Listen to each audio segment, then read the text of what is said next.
Hello, everybody. Welcome to another episode of the Greatness Engineering Hour show, the show where I bring you champions, experts, people who bring you a knowledge that you probably are not aware of, or people who have an incredible story of triumph. And today, I'm bringing you a champion, an innovator, a creator, and we're going to talk about the digital revolution that is going on in the world. It's a big revolution that as we can see, we are in the middle of the fourth industrial revolution, and things are going fast and digital. So today we're going to focus our effort on what's happening in Africa, and my guest is very ambitious.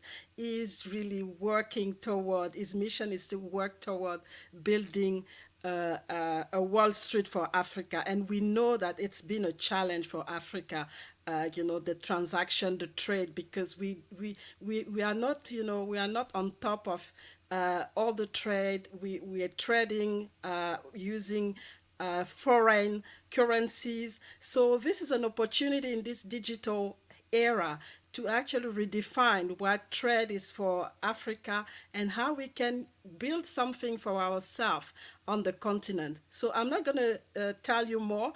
I'm going to bring my guest today, and he will have the opportunity to talk to you, to tell you exactly what, how he's going to do that and what he's been doing so far to set, the tone and to set the what's necessary for him to bring us to this first Wall Street of Africa. So don't go anywhere. I'm bringing him it now.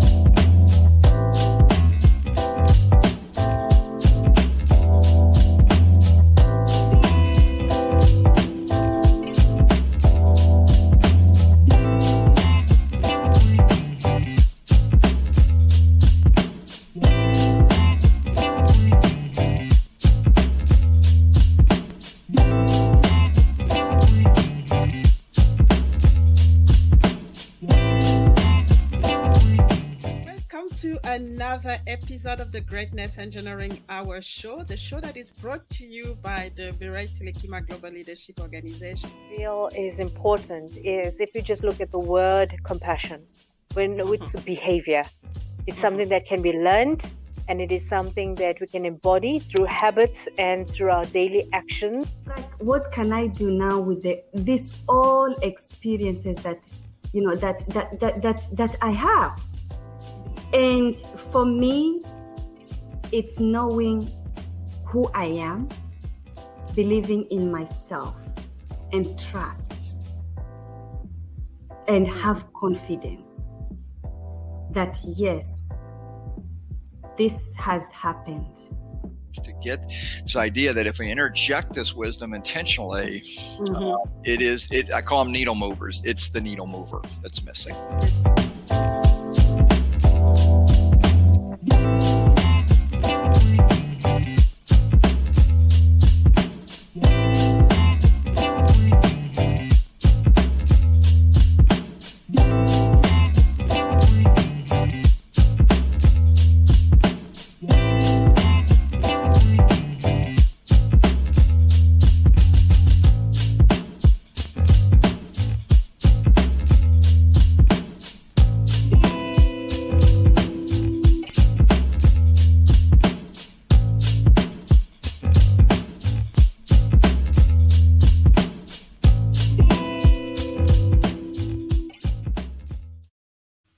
So welcome to the Greatness Engineering Hour show. Welcome, John.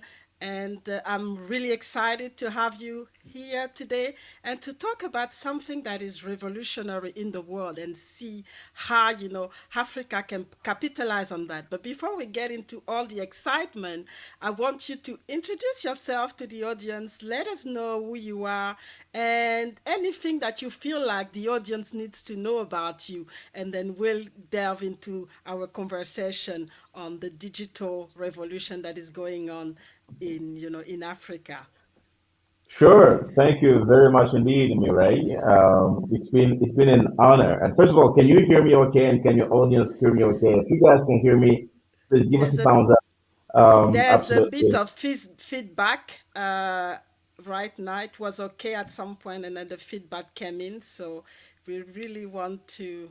Uh, Sure. I hope that as we go along, that I suppose the feedback is not going to be around. But I mean, look. First of all, my name is John Lombela. I am originally from the DRC, so I speak French. But I live in South Africa, where I have been for the last 19 years. Okay, I am an entrepreneur. I have actually a engineering background as a software developer, so just like yourself. So engineering and technology is quite a at the heart of what defines us as professionals. I remember in 2007, I launched my first business, my first consulting practice that was called GRB Solutions. And the aim was to build and deploy software solutions to solve some of our customers' problems. And fast forward to 2021, here I am with an ambitious goal to actually build the Wallstreet of Africa. But I mean, this particular journey didn't start today. It really started about around 2016 when I came up with the idea of creating what today are called Axalio. Axalio stands for African Exchange and Liberal Investment Opportunity. Now, why liberal investment opportunity? Those are three key words. Okay. First of all, if we go all the way back to the Congo, where I believe you are now originally from, if we go back to the Congo, we see that we don't have the freedom, we don't have the luxury for us to be able to participate as easily as possible when it comes to the financial market. The only thing we see here is large banking institutions that claim that they are banks, but honestly speaking, for me, I just call them some very highly obnoxious, larger micro lending company that call themselves banks. They call themselves banks because they've earned the title of being called banks by having the central bank to back up their operations and so forth. But at the crux of the matter, they're not really providing or creating financial products that will empower the lame guy on the street, the lambda people of the world, the guy who do not necessarily have financial knowledge or an understanding of the engineering back that happened behind the scenes, right? So my journey here is to try and provide simplicity across all spectrum to simplify access to banking and payment services, creating that particular ecosystem. But most importantly, the emphasis here is on the awareness of investment opportunity. So how can we create more investment product that will ensure financial inclusion, that will ensure that the people who actually go to work and are working an 8 to 5 job are able to invest in opportunities that previously they were privy of. Previously they couldn't invest. I mean, you go to the Congo, you go to most African countries, very few people even know today how to access or to invest into Google or to invest into Facebook stocks or to actually even invest into the Australian market or the Toronto market or the Nasdaq market and so forth. But today, technology allows that. Blockchain has completely revolutionized the world, has completely changed the way we see things, and that's exactly the journey that I'm actually have embarked on. And of course, throughout the show, I will tell you more exactly about what we are doing. And you're right. I mean, we see all those big banks who are actually serving people who already have money. And Mhm. so we lose a lot of, especially in Africa, a lot of people are small entrepreneurs or they are in the informal market because they can't have access to this, this lending power that, the big, the big players have. And one thing that I wanted to ask you, because you're talking Sure. about, the digital, but yet, we see that the access to digital platforms, it's still a problem in Africa. And we know and we can see now that wealth creation is actually linked to computer power. So how do we close this gap? And that's a gap that you will have to close if you want to empower people locally. How do you see that? Okay, sure. That's a very, very good question, Mirai. And I think we need to let me step a little bit back and go back to 2008. Okay, so we look into 2008. We see a country called Kenya, the country that actually first developed M-Pesa. And by the way, M-Pesa has been the first world success when it comes to exchanging value using using mobile phones, and those phones did not even have access to internet. Those phones used USSD commands that were facilitated by telco companies. Guess what? Not even the US back in the days knew how to send money using a phone. They didn't know how to do that. So Africa has been at the heart of that particular innovation. What was the innovation about? There is a very low penetration of internet. There's a low penetration of mobile devices or smartphone devices among the population. A larger percentage of African people still are living in poverty, and a lot of them actually need access to financial power, financial services, financial tools, banking services. How can we develop solutions that will respond to the needs and the realities of those people on the ground? A team of software engineers from the UK, from a company, I'm not going to mention the name over here, but they actually came on a study in Nairobi for them to embark on that particular journey to create something that they now call M-Pesa. Now, M-Pesa today manages over 25 billions of dollars every single year in transactions. And guess what? That happens all on that small little device, okay, that captured the world's attention of the true success story in Africa, where guess what? Infrastructure is still lagging behind, and there's still a very low penetration of mobile devices such as smartphones to the larger population. That was the intention. Now, when you go to Kenya today, you take a cab, or you go to a restaurant, or you go to the marketplace. You are able to pay the lady on the ground. You're able to pay them. You're able to pay your cab using, but transferring value. Guess what? Internet value. And I always say, we all talk about it on your show. I always say that money is information. Money is information that you are able to send from one point to another. Now, that particular information contains a certain value. And guess what? Today, we are now transferring value using phones from one point to the next as faster as possible. So, if we were able now to get a success story in Nairobi, in Kenya, and Kenya today were able to model around what now carried on in India. And today we see in America, in fact, in America, they've now been able to create that in the form of an application called Cash App. But that Cash App application performs exactly what M-Pesa does in Africa, but they are using a mobile app, a smartphone device on Android and iOS. Why? Because the penetration of smartphone devices in the US is much greater and higher than the penetration of that in Africa. So for us to be, we can still remain in the context of the African reality, but still create financial product and services and tools speaking the language of those devices, but responding to the needs of the people. So we don't have to have a smartphone like you and I have. This one here is a much more expensive phone than somebody who is privy to financial product and financial services can afford to pay for. What do we need to do as engineers is to think about the realities of these people, but then to lower the barriers of entry and create financial products that will empower them to be participants in an ecosystem where money needs to turn. Money needs velocity. Money needs to move around an economy. And then we can actually contribute to what I call the digital economy.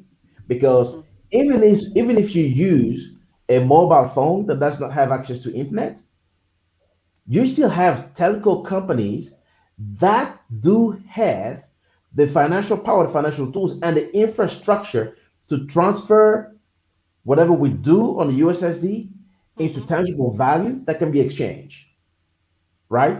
So therefore, money needs velocity. So money is information indeed. So if you go to the DRC, okay, think about it. In the DRC today, there's M-Pesa as well, but Mm-hmm. M-Pesa in the DRC is used to just send money from one point to the next. Guess Mm-hmm. what?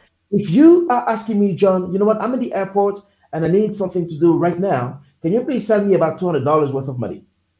Go to an M-Pesa and send the funds. Yes, I'm going to run to the M-Pesa and give this guy money and send Mm-hmm. it to you. But the moment you actually receive that money, say for example, all you needed to do was to spend about $150. Mm-hmm. The reality is this: you are going to go and get all the $200 out of that M-Pesa immediately Mm-hmm. because you still do not trust the system. But here's the thing: it's not that you don't trust the system. The system doesn't give you a better product for you to keep the $50 in the phone Mm-hmm. for better use. Now, if there were products that would respond to your needs, this is what you could do. I send you $200 through M-Pesa. Mm-hmm. All you need to do at that time is spend about $150. First of all, you don't need to withdraw that. You Mm-hmm. go to the person you need to start to spend that to, and you transfer $150 to that person. And now you're left with 50. And guess what? Maybe what you need to do is, if we had a proper financial system, financial market, Mm-hmm. you could actually take the $50 and invest in Yes. your wallet into financial product. Mm-hmm. And guess what? By investing in that product, you don't need a smartphone for that. You just need to transfer information, which is money, some value, into another pocket within the same phone using the USSD command. Okay, like prompt and press one to invest into this, and press two to invest into that particular product. And by the time you get to that point, okay, how much money you want to be able to invest in there? Okay, tap in 50. Okay, when you do that, or 40, press 40. So you're investing $40 into, let's say, gold. Mm-hmm. Okay, Mm-hmm. and as you do that, you invest, and guess what? We then receive in the back end. We know there has been a transactional activity using a feature phone that still doesn't have mobile internet, Mm-hmm. right? Mm-hmm. And then you are left with $10. And guess what? You don't need to withdraw $10. You can still buy your airtime and top it up on your phone with $10. Mm-hmm. Mm-hmm. And all of that happens within that digital economy. Mm-hmm. So you don't have to draw money and keep it under your pillow. Money needs to move. Mm-hmm. And the more money moves, that velocity creates an economy that can thrive.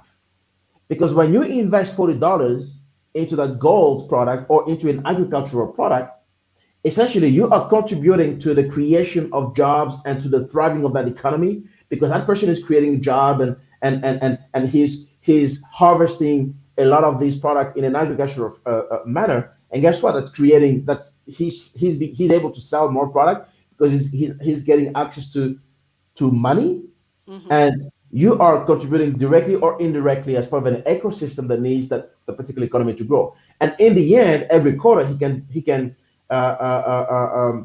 provide certain reports Mm-hmm. that in return are going to provide you dividends. And guess what? Those dividends come back in your wallet again in the form of USSD command or push communication, just like we receive an SMS. Hey, guess Mm-hmm. what? Lorraine, you have just earned $15 out of that Mm-hmm. investment that you've made. But you Mm-hmm. still don't need a mobile phone, a smartphone device for that. Mm-hmm. All you Mm-hmm. need is a real financial product and connectivity to respond to your needs. Mm-hmm. And Mm-hmm. that's exactly how we can together contribute towards a thriving economy in the digital space. We don't need no smartphone devices. And at that time, of course, other people are still going to do what they need to do. For example, the government can contribute towards Mm-hmm. building better infrastructure. And by the way, through those mechanisms as well, the government can easily collect taxes, because guess what? Through the implementation of smart contract devices, we're all going to talk about it as part of the blockchain Mm-hmm. scenario. Through smartphone devices, we are now able to automatically pay government taxes based on certain activities that we are doing. And Mm-hmm. everything is, guess what? Transparent. And Mm-hmm. because there's transparency, we can account for that, we can report on that, we can lower fraud, we can significantly understand exactly how much money is really circulating, we can improve our budget experience for the entire country, and we can now play on an international layer with the international world and say, hey, you know what? This is what we are doing, and this is how we are contributing towards bettering, if I can say it that way, the lives of our communities, the lives of our people, by being more inclusive. Right now, all of these banks are exclusive. They're just focusing on the people who have got money. Guess what? Because the only way for them to make money is two ways. You have to keep your money in the bank so they can charge you every single month. That's one. But number two, they can actually give you one only and one single product. That's in the DRC, a fixed term deposit account. Or it is a minimum of 12 months for a lousy return of 2% a year. That's ridiculous. Very low. Very, very low. We live in a world whereby 2% a year, 2% is literally just insulting my money. But it's a lot of money for those who have money. That's why I said the system True. is for the rich. 2% of I don't know how many million, yes, but if Right. for you as a normal citizen with your salary, you don't go anywhere. So we're just gonna look at the comment box here. I have Tulile. She's tuning in from South Africa. Hi Tulile, Hey, welcome. hey, Tolile, I So see a few she's people having here. a question. Is this similar to monetization? Because I don't know if you understand the question. Maybe Tulile wants to expand a I little think bit more. she's asking what's the full name of M-Pesa. Yes. Tulile, I would not be able to answer the full, but here's my interpretation of what M-Pesa means, because there's an M, not M-Pesa, but there's an M, and there's a Pesa. hyphen, and then there's Pesa. Pesa. Okay, so M for me would be for money. Uh, so I think it's definitely more of a local language, perhaps out of Kiswahili or something like that, but that definitely would mean an exchange. All right. So whereby you are transacting, you are exchanging value, exchanging something. So money exchange. So that's why today they even have Bit Pesa for Bitcoin exchange, right? And have a multiple other. There you go, Tuli. That's Yeah, exactly where it yeah, is. yeah. That's There my you go. understanding. That's the thing. And then we have TT is in the US and she's also from Yo, DRC. T.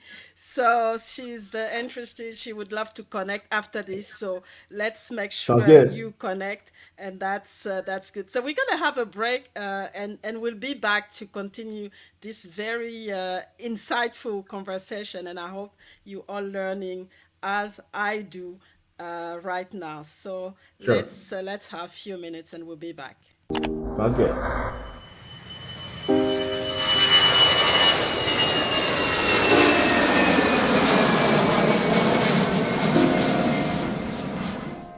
Hello guys, so we are here at Miami South Beach. It's beautiful, beautiful views behind me, beautiful scenery. We just had a beautiful lunch earlier on, right next to the Gianni, what is it again? The Gianni Versace mansion. But we had a good time. And right now we get to spend some time really here by the beach. That's beautiful. It's really amazing, guys. I wish you guys could actually come here and see what I see. But that's what I'm doing as an entrepreneur. I want to talk about who is John Lombela. I am an entrepreneur and originally born in the DRC. My journey in the whole blockchain space started off early on in 2013. I mean, I launched an IT consulting practice whereby we provide solutions to our customers on the cloud, and every single year as a software engineer, I always looked into new technologies that I would either learn for us to be able to offer these solutions to our clients.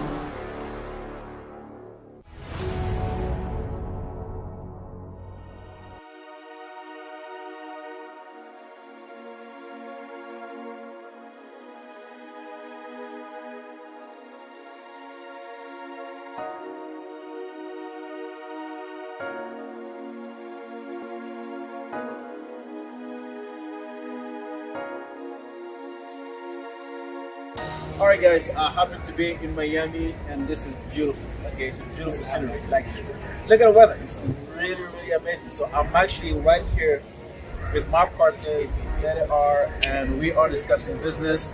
And you know what? I'm just actually going to introduce myself to them. Actually, introduce you to them. Come on, man.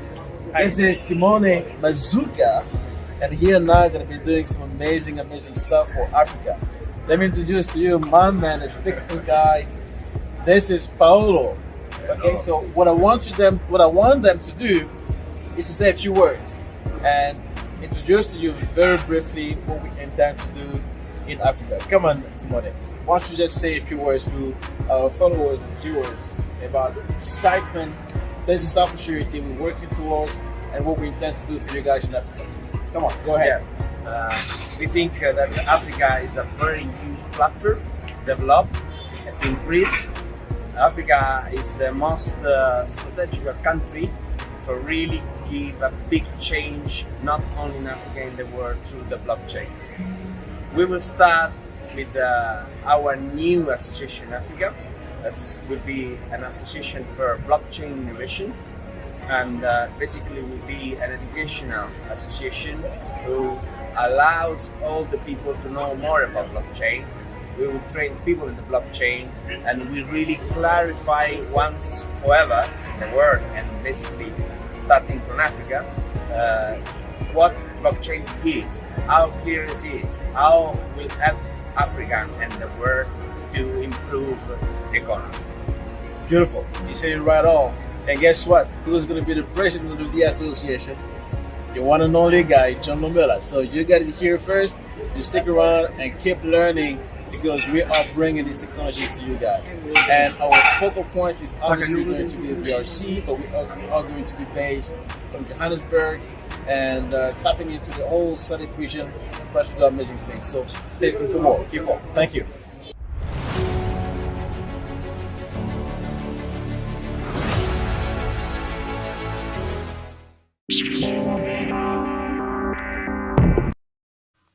So we are back. We are back with John, and as you can see, John, that was last year. So where are we on this project and on your way to build, the first Wall Street for Africa using blockchain?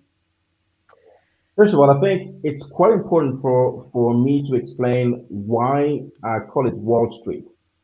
And for me to explain why I call it Wall Street, let's go back into what exactly Wall Street represents.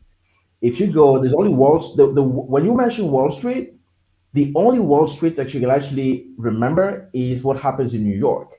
There's a famous street over there that represents the financial market. So New York is one of the most amazing financial districts in the world.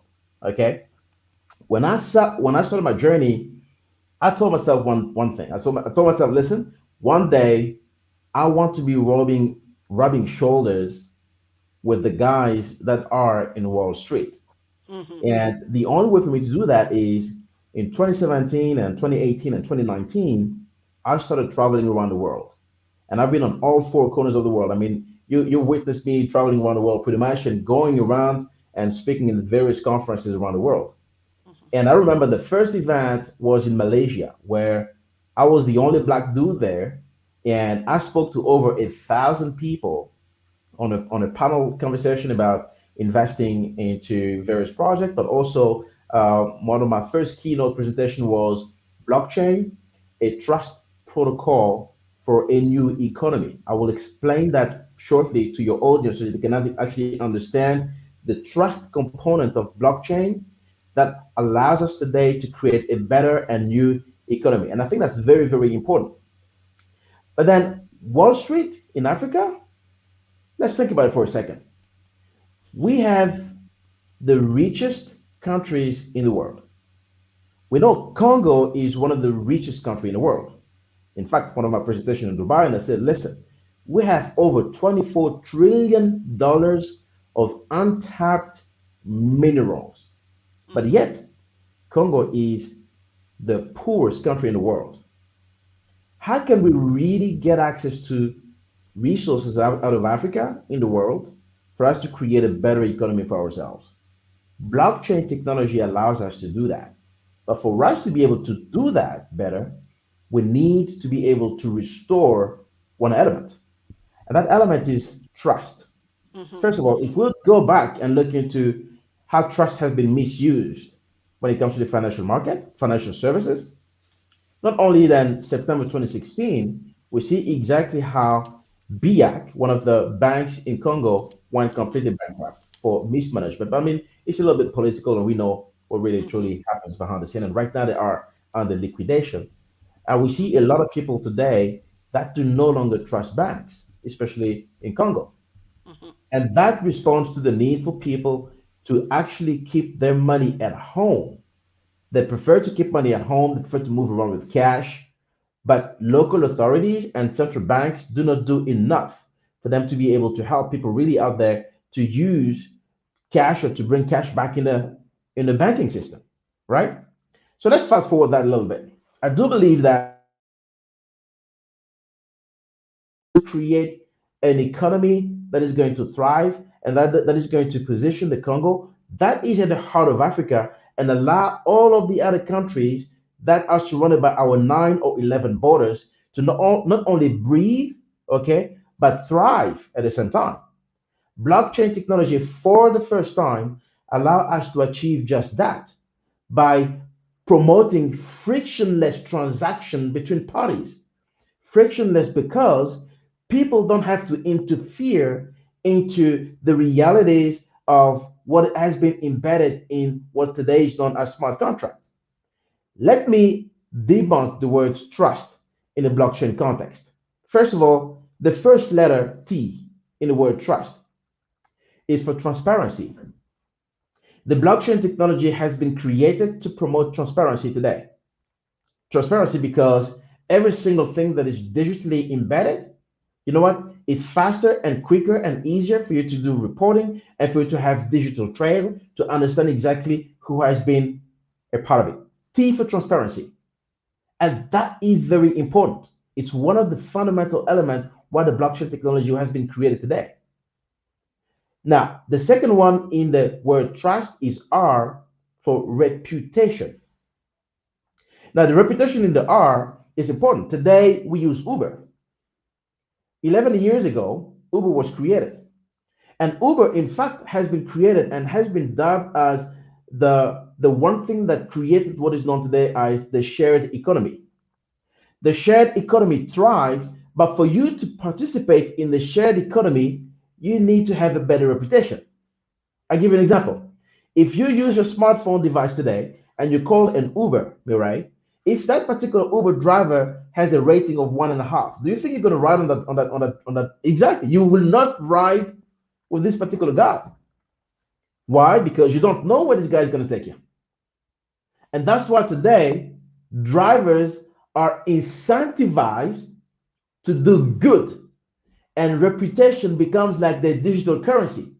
Because if they want to be paid, they need to be digitally reputable so that the pooling mechanism of Uber can send to them riding shares for them to be able to be paid and contribute to a better economy, right? But then the third element in the word trust is the U for unalterable. Unalterable. The ability to not alter information once it has been registered on the ledger. That ledger is the blockchain. And today, in fact, the blockchain has been created to render all transactions immutable. So the unalterable for UNA, unalterable aspect of every digital transaction makes the blockchain the one true element, the one true ledger that we can only trust today. Because once the information has been written, it can never be altered. And because it can't be altered, you need to think twice about the information you're putting in. It has to be the right information. If that information was the wrong information, well, that information would never be changed. It has to be changed afterwards as a new record, but at least we can see a digital trail of what was there first. And if it was a legitimate mistake, you can just put a comment that was a mistake. But then the last two are the most important to me. The S, which is for smart contract. Because that for the first time in history, we are able to embed in algorithms, okay, in blockchain algorithms, we are able to embed digital transactions or a consensus between two parties to facilitate a transaction to happen amongst them. And guess what? I don't need, in fact, the lawyer will draft the contract, and that particular contract will now be embedded in a smart contract. And all you need to do is to leave a piece of code to execute those transactions. And guess what? In a smart contract, I can say the following: if I'm buying a house from you, Ray, I'm buying a house. Okay, how much is the house? The house is 200,000 Aussie dollars, right? Fine. So I'm paying for the house. I'm going to pay $200,000. That's what I'm paying. But guess what? There's 2% taxes that goes to the Department of Homeland or whatever. There's 1% that goes as your government taxes. There's another percent that goes as commission to the lawyer that drafted the contract. There's a 0.5 commission percent that goes to the one who showed you the house. There's this, there's that. All of that is part of the smart contract. But the moment I pay my $200,000 in a digital form, that smart contract automatically executes and everybody's paid at the same time. So that's the power of blockchain technology. But then the last one, which is the most important one for me, which is the last T for token economy. For the first time, the blockchain technology will allow us to create digital tokens that represent activities being done in a certain sector, industry area. And I'm going to give you an example, for example, of digital gold. Okay, I can create Axalio digital gold and sell as an investment offering to Shirley Murphy in Nigeria, to T, who is from Congo but lives in Great Britain, or to you living in Australia. So I'm giving you the opportunity, and as you invest your dollars, guess what? It goes towards an activity in an identified jurisdiction, in this case, the Congo, maybe in the eastern part of the Congo, where we have a mining activity, a true mining activity. And for the first time, I'm able to pull funds from around the world in the form of digital, okay? And I'm using those capital to create jobs, stimulating that economy locally, extract the minerals, polish them, and put them into an investment grade, put them back into vault, and all you have is a digital representation of your money tied directly to the production of the actual physical activity. But you don't have to be coming to the Congo for you to invest in gold. No, you do that from the phone. You do that from wherever you are. And that will create that token economy that we're talking about. And that's why today, if we do that, the blockchain for the first time democratizes access to investment. That's the key word: democratization of access to investment opportunity in the world using blockchain, whereby everybody here will invest into something that was only allowed for people in blue collars or corporate companies or the guys in Australia and Toronto offices in New York. But for the first time, anybody on this call can now invest in a digital token that will stimulate the economy. That is how we will be able not only to pull funds from the world, develop an industry or multiple industries, circulate the economy in that particular jurisdiction, bring back and pay back dividends to folks who actually are participating in this economy, and continue thriving. The moment that money turns, that velocity has been created, we are now financially able to say we've just created or unlocked the Wallstreet of Africa, because money is now turning around in a digital form. Whether you have a smartphone, whether you have a feature phone, whether you are actually using any other banking facility, but we are able to let money turn in an environment that would allow us now to make better decisions and actually have access to better financial products. That's exactly what this whole thing is all about. And in terms of where we are, we have done so much in our progress. We've built partnerships. I have a company registered in South Africa. I've just registered a company in the DRC called Axalio DRC or RDC. In South Africa, it is Axalio Digital Services that will actually support all operations within the Africa region. We intend to expand in Nigeria, Ghana, Kenya. And then we have Axalio Digital Technology Labs that is being registered in Dubai. And then sometime this year, we are going to register Axalio Holdings in Singapore and we have Axalio Digital Trust in the US, in District of Columbia, and multiple other things like that. So it is a journey for me that I want to live over the next 3 to 5 years until we actually decide to list in the stock market in Nasdaq. That's the whole idea. That's amazing, and that's amazing. And I was listening to you on the different, the different characteristic of blockchain and Right. cryptocurrency.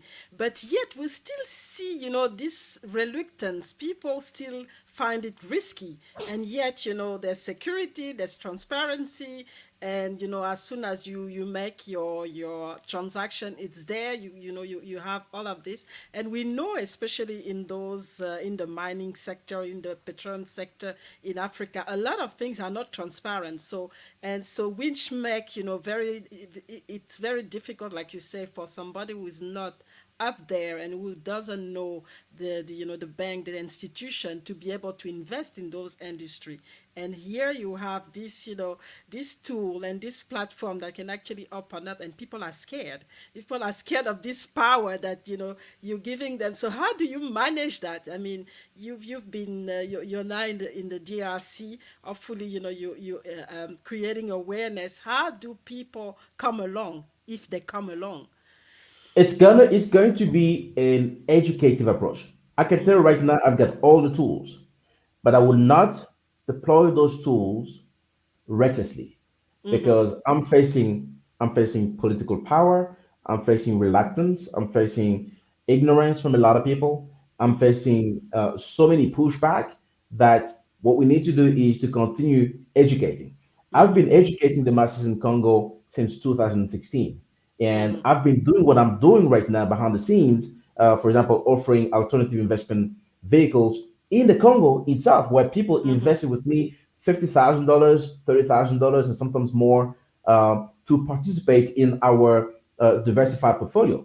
That is something that I'm giving to already there. I'm going to give you a very exciting example. For example, yesterday I spent, let me just look into that real quick as I'm talking to you. But yesterday I was spending about $200 that I spent in USDT. I sent to somebody in Nigeria to be part of a very unique talk show that we're creating, right? And my wallet, when I spent that money, I had in my wallet about 7.5, $7,500. So I spent about $200 in USDT. And this morning, as I wake up, that same portfolio is now sitting at $8,314. But there's one specific investment that I've made in one product. I'm not going to mention what it is because I'm not giving a financial advice here. That particular portfolio went over 39% overnight. Now, and you probably have seen me posting today in the morning on my Facebook, and I said, listen, cryptocurrencies are like, I said, cryptocurrencies is like the true version of money growing from trees. I spent $100 yesterday, and that $100 is back today. But on the same token, just like a tree, you need to, or just like a plant, you need to take care of it. You need to water it. Because if you don't water it, it's going to die. It will not produce more leaves, right? So the watering aspect of taking care of that tree or that plant is you having to understand the mechanism of growing that tree or growing your money out of this particular portfolio. Because if you don't take care of it, it is going to die and your money is going to dry up because the market is extremely volatile. We go through different seasons. Okay. We've got summer, we got autumn, we got spring, and we got winter, right? So we go through different seasons. For example, during the winter, nothing grows. Everything is completely dry. So what you need to do is during the summer, you need to prepare yourself so you can actually get better shelter in winter. Okay. So it happens. So all those seasons will never take a very long time. Now you need to understand that the same thing happens with taking care of our own money. But like I said, ignorance is key. We need to be well taught. Excuse me. The one issue we have in Africa, particularly in the DRC, is that even in Nigeria, is that the central banks are giving a pushback because of a system they have created themselves that profit only a few people. Now, when you bring in digital tools, Everybody's like, oh, hold on a second. So if you give me something that traces exactly what I'm doing, how on earth am I going to steal again?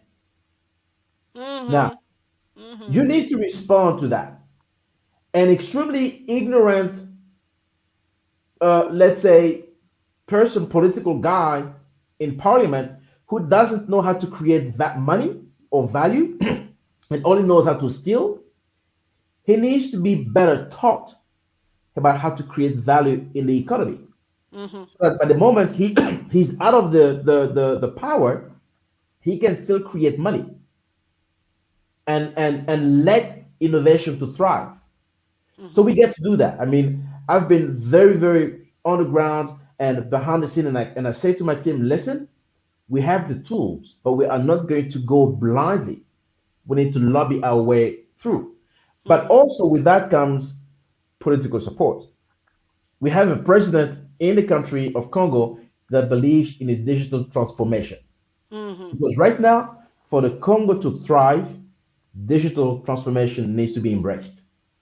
Now, for the first time in history, they have created the Department of Digital, or numérique, en fait, just like we say in French. They have created the Department of Numérique, of Digital. That department is an extremely powerful department because it cross-connects with all other industry and all other departments. And for example, to amplify or to encourage the collection of taxes digitally in every industry, this guy needs to talk to every single department of energy or of agriculture, of health and hydrocarbon, everything. He needs to be able to talk to these guys, right? And that's the power right there. And I can tell right now, as much as there's pushback, but we are going to catch up, okay? And we can leapfrog our way into full digital transformation and embrace latest technology. We don't have to go through 1G, 2G, 3G, 4G, 5G, 6G. I mean, if we are on 3G and there is 6G, we can jump all the way through to 6G. That's what we need to do, okay? Because guess what? All other countries have gone through the steps and they've made things better. All we need to do is, okay, how do we use the latest of technology and innovation, adapt it to the realities of what's happening in Africa and Congo, and make it work for us? And that's exactly what Axalio is doing right now, whereby I am providing on and off ramp rails, both for traditional and crypto world. And that's exactly what it is that I'm working towards. Exactly. So you need a transition, and that's where you really play a big role. This transition, instead of jumping, forcing people to jump, have this transition where you create the awareness, and then people get to trust, and then they transition completely to what's digital. So that's just amazing. I mean, whoever is listening, please connect with those guys to understand, the power of the digital transformation. We're gonna have a break, and we'll be back to the last part of the show. It went so fast. I mean, because there's so much to learn today, and it's just amazing what's going on. And we need to have those conversations for people to really understand what's going on, because they hear blockchain, they hear cryptocurrency from different media, not from people who are actually on the ground. And they really need to talk to the people who are on the ground, who understand what it's all about. But let's have this break, and we'll be back in few minutes.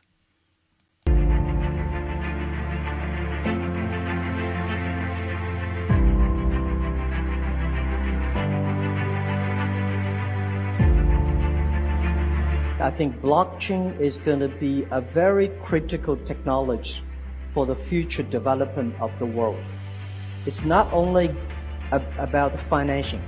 Blockchain technology is not about Bitcoins. Bitcoin is just a small function of the blockchain technology.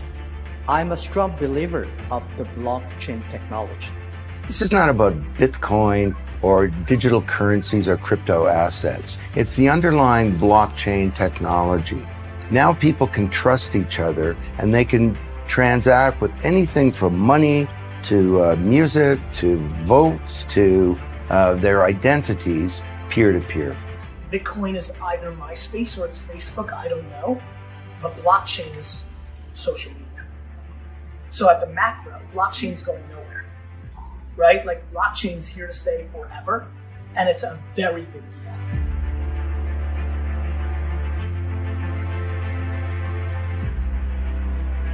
Enter blockchain. Satoshi Nakamoto, 2008, anonymous person, came up with this way of people transacting, doing business with assets peer-to-peer. And trust is not achieved by a middleman. It's achieved by cryptography, by collaboration, and by some clever code. And what that means is that we now have a native digital medium for value. Effectively, it's software. Okay, I mean, so it's a what, distributed database that's managed independently, and that inherent combination makes it a utility, makes it software effectively that has value in utility.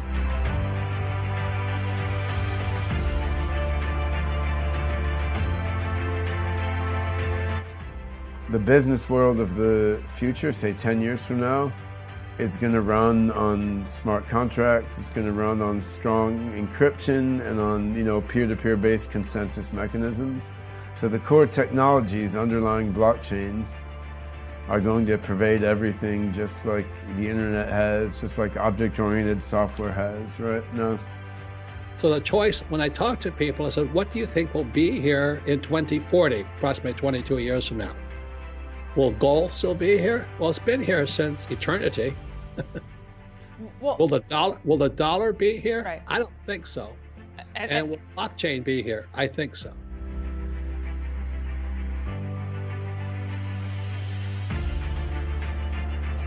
We think of Bitcoin as a digital gold, so gold 2.0, but it's money, the first step of money that was ever built purposely for the internet. So it's sort of like what your email did to snail mail. Cryptocurrency or Bitcoin does for money. Well, Bitcoin is exciting because it shows how cheap it can be. Bitcoin is better than currency in that you don't have to be physically in the same place. And of course, for large transactions, currency can get pretty inconvenient. The customers we're talking about aren't trying to be anonymous. They're willing to be known. So the Bitcoin technology is key, and you could add to it, or you could build a similar technology where there's enough attribution that people feel comfortable. This has nothing to do with terrorism or any type of money laundering.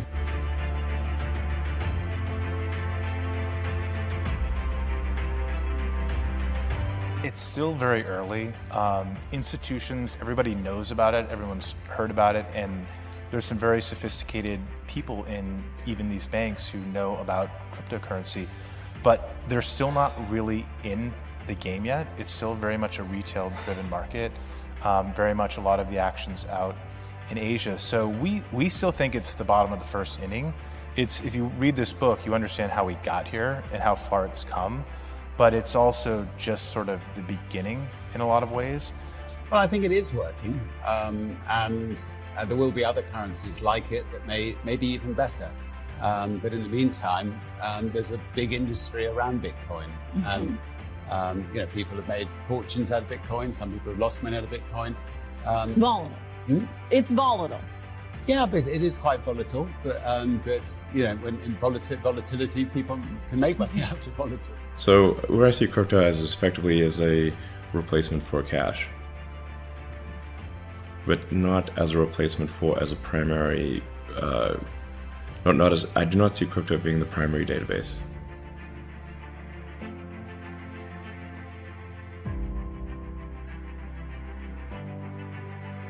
I would say there's a lot of need for developers even at the core protocol layer. So things like improving protocol scalability, working on the client implementations of things like proof of stake. Layer 2 systems, things like state channels and Plasma could probably use a lot more smart people. On the application stuff, I guess you could always use more, but there's probably quite a lot more of that already.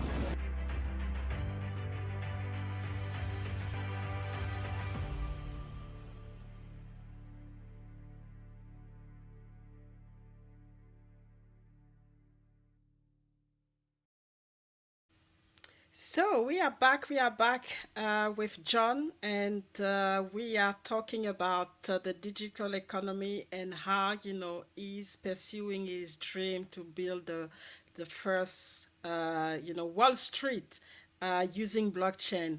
And before we leave the platform, I just want to ask you, and that's a question I really love asking to all my guests. It's, you putting all this effort in, toward this mission and this goal that you have.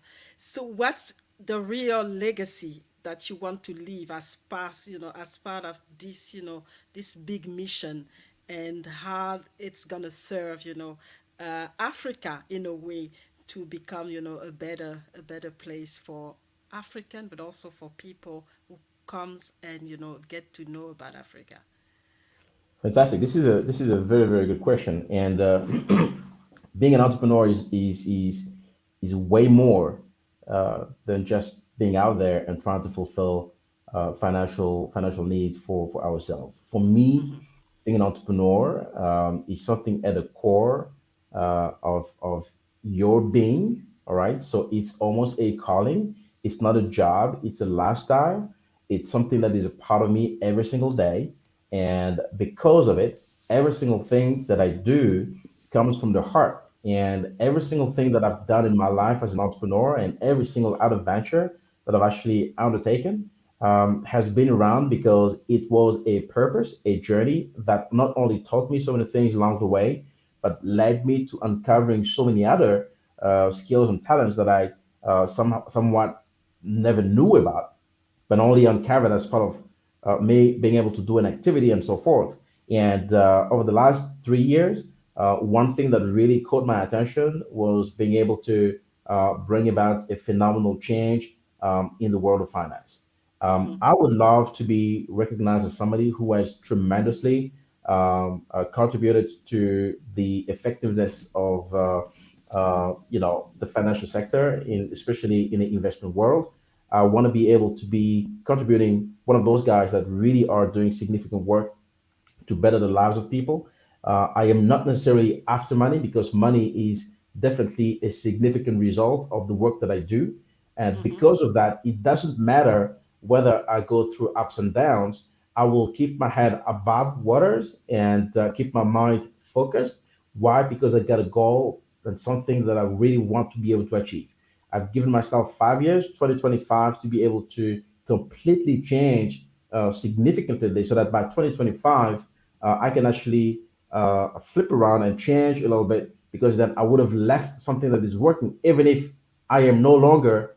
Look, I'm not the guy who loves corporate, but I'm building a corporate, and I would love somebody else will be driving the corporate culture and building something magnificently bigger. At that time, I know for sure I will step out as CEO of Axalio Holdings globally.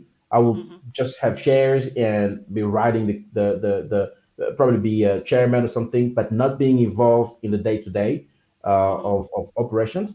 And being an entrepreneur, I think, and I'm sure I will actually do something else. The one thing maybe, if it is not building something else, it will be me significantly talking around the world and contributing towards helping other entrepreneurs to get off the ground and helping them with financing, creating an ecosystem of entrepreneurs that can get access to money and all that kind of stuff. And that's the reason why I am really, really working on Axalio. So the legacy I want to leave here is knowing that, you know what, Axalio has transformed the lives of people, has helped a country such as the DRC to be put on the map when it comes to unleashing its true potential with financial resources. I always say this: we don't need to go outside of the Congo for us to find money to fund our own project. Money is in the pockets of those individuals. The question is, what do we put on the table to unlock the potential of capital that people have and keep under their pillows or their safes at home? All you need to do is to have an idea. Therefore, money is just an idea because for money to be, the idea has to be. And the moment you actually start working in your idea and transforming it into a valuable element that somebody will see value out of it, he's going to reach in his pocket, deep out really, and pull it out with money and give it to you because all he's doing right now is an exchange of value, right? So that's why I said earlier at the beginning of the show that money is information that contains value. Now, people have a misconception today. If we ask them what is money, the first thing they do is pull up a piece of paper. Money is more than that. Money is just a piece of paper. That piece of paper contains value within it, right? But you just need to understand what money truly is. And for me, I don't think I understood money until I was introduced by Bitcoin. Bitcoin completely transformed the way I looked at money. And the better today, I looked at the evolution of money to really understand what money is. Because before there was paper, there was barter deals, there was exchange of value. I mean, if you see value into something that I bring to you, and we estimate that there is an exchange that can be made, there was no paperwork and there was no central bank. But money has existed in the time all the way back in the Bible or ancient stories in various other forms. It only has evolved all the way to paper money because we wanted to be able to solve some of the issues that barter transactions couldn't really solve. And then electronic money was actually even introduced by banks and central banks, and Bitcoin and so forth, and digital currencies is only a logical evolution of money because we live in a digital world where information can be exchanged extremely fast, efficiently, and we don't have to wait for 3 days or 4 days or 5 days for processing transaction to happen as quickly as possible.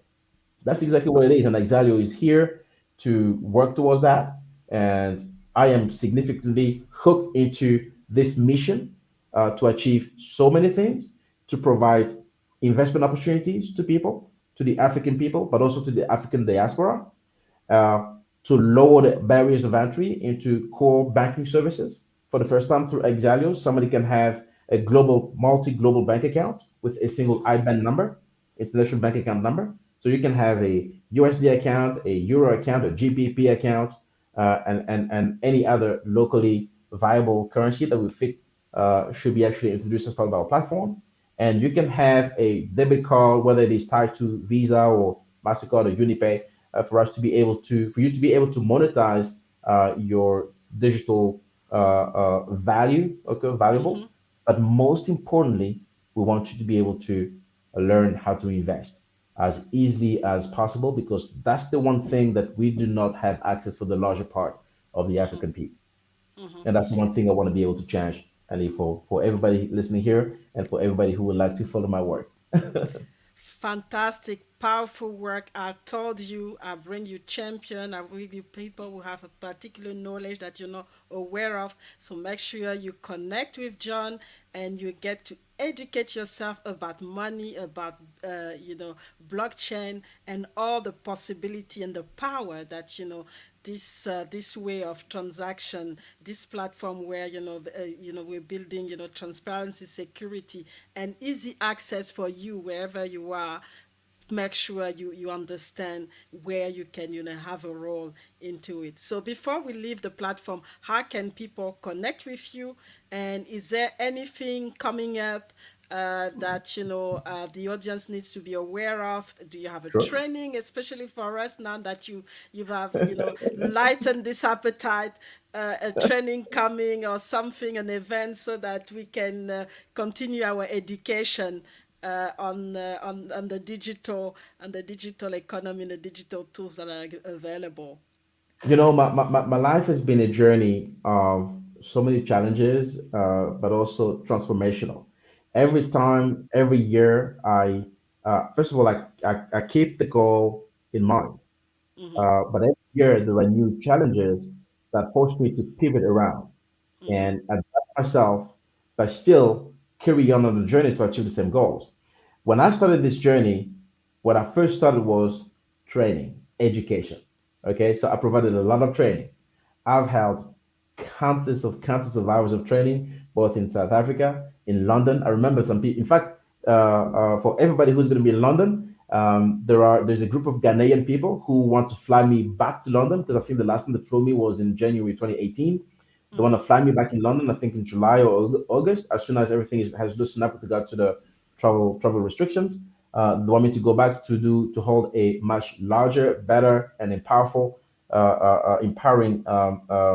conference around everything we do with regard to crypto and blockchain, and that's going to be probably in the next 3 or 4 months. Okay, so watch out for that. I'll give you the details. But of course, I also traveled around the world and speaking in conferences. I've done the same thing, training in Congo as well, multiple times. But then I transitioned into something else, building Axalio. So with building Axalio, doesn't give me the opportunity to still go do a train. However, I am now empowering my team to actually do the training, or even getting the right people to come and do the training. Because one thing that we are going to do with Axalio is through Axalio Foundation is going to be free education with regards to financial inclusion. So we want to be able to educate the masses as freely as possible, so that the layman guy can be educated about the fundamentals of what it means to be financially educated and make financial sound decision. That's information. That's something that we definitely plan to do through our Axalio Foundation. All right. So right now I am focused on building Axalio. Last year was COVID situation. In fact, COVID actually forced me to really push really forward. But as early as August, I started traveling around again. COVID or no COVID, we are pushing forward and we focus on actually really building. So for anybody here who wants to reach out to me, please go on johnlombela.com. Okay, johnlombela.com. So that will be www.johnlombela.com.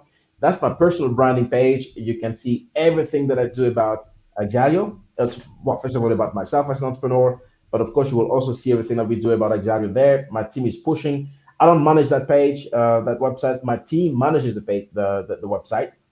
And of course, through that, I'm accessible on Facebook, I'm accessible on Twitter, I'm accessible on LinkedIn, I'm accessible on Instagram, and I believe those are it. Okay, so and it will be easy at John Lombela. That's exactly how you can find me.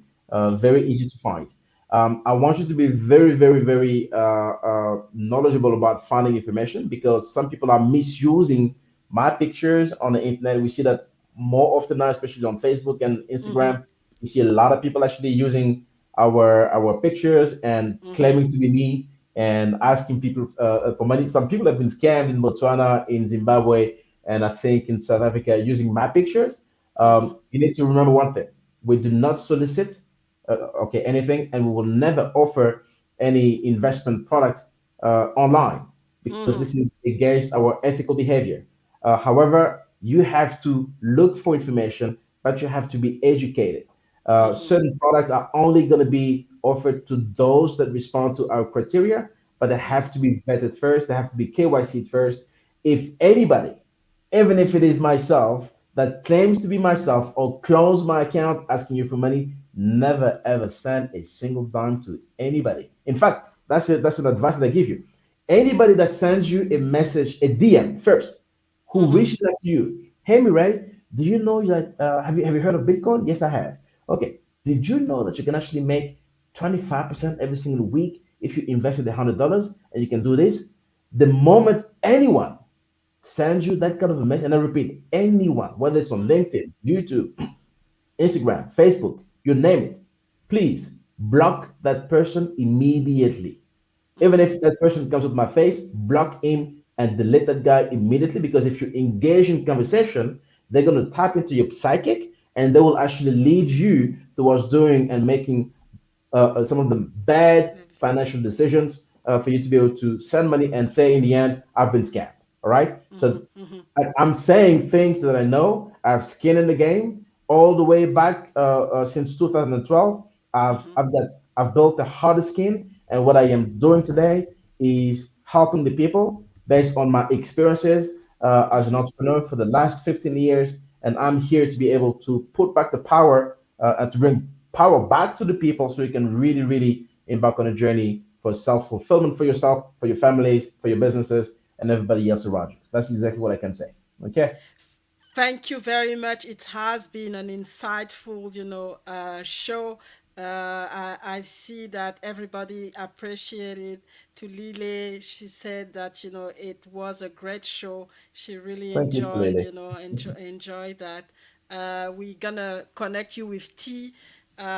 She's based in the U.S. and she's Okay. also from the DRC. So it's Oh, gonna nice. be. I think she's interested by what the work that you're doing, and I'm gonna stay in contact, obviously, just as I have been. So thank you so Good. much for sharing your knowledge, for bringing inspiration to a lot of especially a lot of African, because we feel trapped in this financial cycle where we don't have option. Everything is managed by currency or platform that are not in Africa, or not in the control of the African themselves. So we are really hopeful with this with what you've shared, and we're really looking forward to finally be able to be part of this Wall Street, this African Wall Street, using Bitcoin. So thank you so much for those who Very much came indeed. and Thank you, support guys. us and participated. And please continue to to educate yourself, and because you can be part of this financial world, invest, and create opportunity for others as well, because that's like John was saying, it's not just about to be in it because of the money. It's also the impact that you want to create to raise everybody and leave nobody behind. So thank you very much. I'm going to be Thank you. back in an hour or so. I have another guest from South Africa, and we're going to talk Nice. about entrepreneurship, the good, the bad, and the ugly. And you're going to learn again about how entrepreneurship can be hard in Africa, but it shouldn't actually deter us to keep to keep pushing and to keep trying, because that's the way that we can actually build a better Africa for us. So thank you so much, and come and tune in if you are interested to understand, how entrepreneurship, the opportunity and challenges of entrepreneurship in Africa. Thank you, and Sounds see you good. Thank you very much later. indeed. Super. Thanks, soon. Bye.